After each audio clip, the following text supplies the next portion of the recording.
Steve, here we are down the home stretch. Yes, we are, McGray. Our sixth and final conversation together. Just think about all that we've covered together. We began with an introductory conversation about character as foundational to Christian formation. Yep. We've covered the first 4 marks of loving God, of rejoicing in God, giving thanks, and praying constantly. Yeah. And it would be a shame if we didn't have this last conversation. There are a few things more frustrating than working hard at completing a puzzle only to discover that that last piece isn't there. Yeah, that's right. And for Wesley, this has always been the final piece. Yeah. He's known for being a practical theologian. That's right. A theology that's to be lived out. And so naturally, the fifth and final piece is about loving other people. That's right. That had to be why this was so important for Wesley, wasn't it? Well, I think so. There really was a theological objectivity in the 18th century that would allow you to almost equate faith and right doctrine. I've got faith because I believe it and I can put it into words for you. And that just didn't touch bottom for Wesley. There's a Peanuts cartoon. It's an old one. I don't remember who the characters are. I'll say Charlie Brown. He gets blamed for everything anyway. But he just simply says, I love humanity. It's just people I can't stand.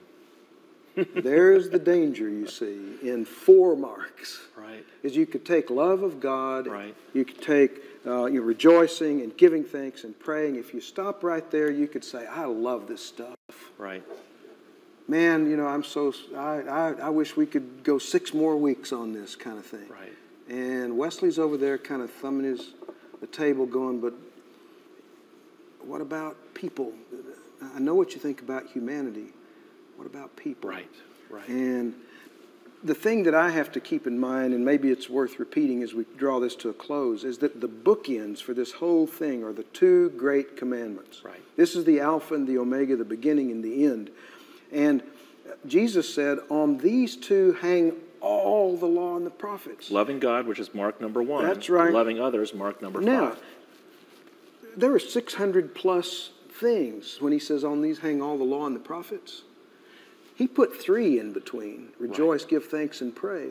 There's about 610 more he could have put in between. And it would have still been the same story. Because those 2 things are what make anything in between real. See? But in terms of the 5th mark, it finally has to be the Word becoming flesh. And we got a model for that in Jesus, and he says, go thou and do likewise. So that's why mark number 5 is so important for us. Well, when we think about the incarnation, we obviously think about Jesus, but what I'm hearing here is that incarnational theology is also a command for us to be the incarnate love of God for other people. Which is a scary proposition. It's a scary proposition. Because it, again, as we've traced through all of these marks, it involves vulnerability, risk of getting out of your comfort zone, and loving others that we may not want to love. Yeah, that's right. So how do we cross that barrier of loving in those moments when our deepest instinct is not to love somebody else? Oh, wow. If you'd allow me, let me lead into that response and end with your last question. The first thing that strikes me about all this is the context that Jesus uses that I've come to call vocational discipleship. It is scary. It is vulnerable. But when Jesus called the first disciples, he said, follow me and I'll teach you to fish for people. What were they? They were fishermen. So Jesus is saying in essence, you take everything you know about fishing and apply it, and you'll already be on the journey. This is not going back and starting over. This is reclaiming and reshaping. I was sharing this in a men's group one time, and a guy stayed behind.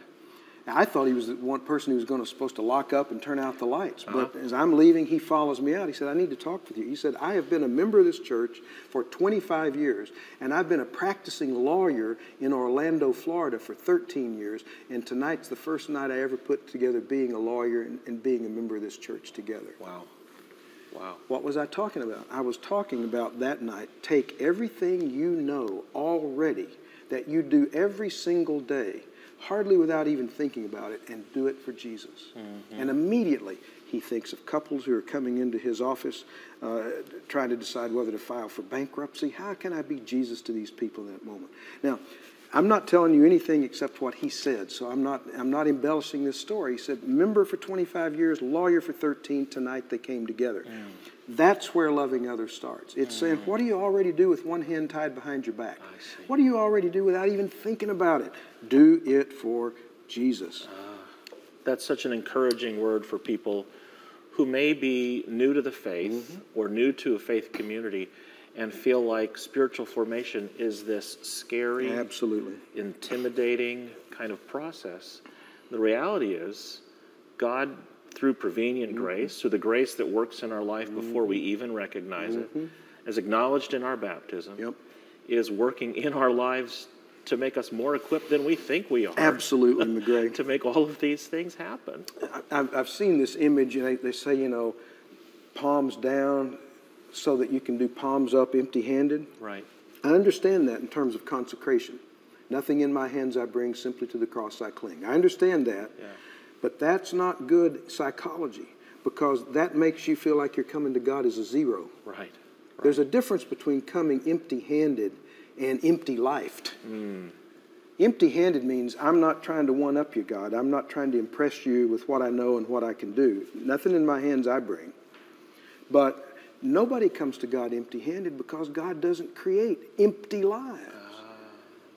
So what does the psalmist say? Search me, O God, and know my heart. Try me and know my thoughts. Now, if there's anything in there that's harmful or detrimental, get it out of there.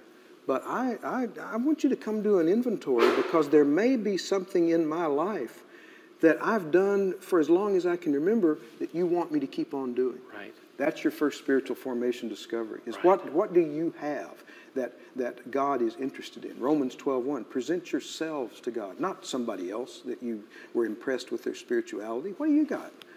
That's what this has all been about. It hasn't been a 6-week study. It hasn't been something to say, yeah, we did that in the fall or the spring of a certain year. This is about the beginning of a journey that's actually already underway. Right, right. Which gets us back to one of our first conversations about the role of the 5 marks in spiritual formation. That these are not goals that we need to aspire to, as if the initiative of achieving these marks is within our own efforts. That's right. These aren't benchmarks. They're more like starting marks that God has already equipped us to do in our lives. So even though we might feel limited and short in our efforts to achieve these things, God's already making these things happen in our lives. That's right. And what the 5th and final mark reminds us of is that this is not simply me and Jesus That's stuff. right. That's right. We've said many times through these conversations that spiritual formation is not a solo sport. That's right. Yeah, That its implications need to That's right. impact our relationships with others. Yep. And that for Wesley was always the final measure of our spiritual life, the way we spread holiness across all of our relationships and with other people. Absolutely. Yeah. That's why marks 2, 3, and 4 have to be flipped both directions. It's like breathing. You got to inhale, Right, but you got to exhale too. right, right. And if you only inhale, you'll swell up like a blowfish, pop, and die. Yeah. If you exhale all the time, you'll finally pass out for lack of oxygen. So you've got to keep this spiritual breathing going, so that rejoicing, give thanks, and praying are going this way, and this way, and this way, and this way. Right. But you've always got the goal of finally saying, did the Word become flesh? Or was I like old Charlie Brown, just saying I love humanity, but I can't stand people? Well, now having gone through all 5 marks, we have the advantage now of taking a high altitude view of how these marks work together. We've been looking at connecting threads all along the way. I think we've established the fact that the 5 marks are not multiple choice. We don't get to choose which ones of these that we want to practice and not the others. And so now, concluding our conversations and moving into the future, we get to try to figure out on our own and in the context of community how we're going to try to live out all 5 marks as a whole. There have to be some practical ways, I suppose, to start living out the 5 marks in our own lives. Are you familiar with ways that people might live these out? I think there's a motivational way and a methodological way. Okay. The motivational way is to really say to yourself, not out of pride or arrogance, but say from the heart, I can do this.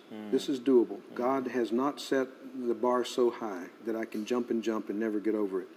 What kind of delight does God get out of setting standards that God knows in advance we can't meet? These marks, Wesley believed, were doable in the human person and in the human community.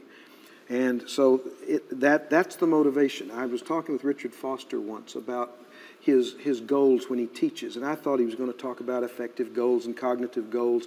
He said, I only have one goal when I teach. I want people to leave the room saying, I can do that. Wow. See, because if you leave saying, well, I enjoyed the presentation, but that's for super saints, see, then why try? But Wesley's motivation was completely different. Wesley's motivation was, by the grace of God, all of these things can be done by a human being. Now, the methodological way, one person who's read this book took each of those marks and applied it to a day of the week. Oh. So Monday was the day when they really focused on loving God.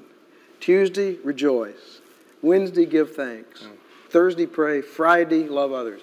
And it wasn't that you limited yourself to that one thing on that day. It's just that, like a magnifying glass, you refocus. And when you refocus light, you get fire, see. You take that magnifying glass and put it in the sun, and you get that single beam, you get fire out of it, see. So it's not that a day limits you to one particular kind of virtue. It's just that your psycho-spiritual energy for that day is focusing on that thing. And you do that 52 times a year for one thing, times how many years you live. Something good's going to come out of that. Wow. Well, the main takeaway that I've gained from reading your book and having these conversations with you is that the process of learning to follow Jesus and being formed spiritually doesn't have to be a scary deal. No. Nor does it have to be an intimidating cerebral exercise. This can be just lived out in the most natural ways, in the way that God has called all of us in the context of our lives. And I appreciate the very warm, inviting, and relevant way that you have taken this wonderful text from Wesley and made it very real and very applicable to our lives, particularly my life. I pray. So. And I suppose that, I hope that was one of the goals that you had in writing the book. Well, it really was. I mean, you never know who's going to read a book. Some people you meet along the way, most you never meet. But you hope, I think this is what Wesley hoped for too, so I'm not making it my own. I think Wesley hoped that out of this would come individuals and communities of people who really were Christ-like in the sense of the fruit of the Spirit: love, joy, peace, patience, kindness, goodness, gentleness, faithfulness, self-control. So you step back and then, how does that happen? It happens when you begin to pay attention to the two great commandments and the things in between that help bridge those two and make them real in your life.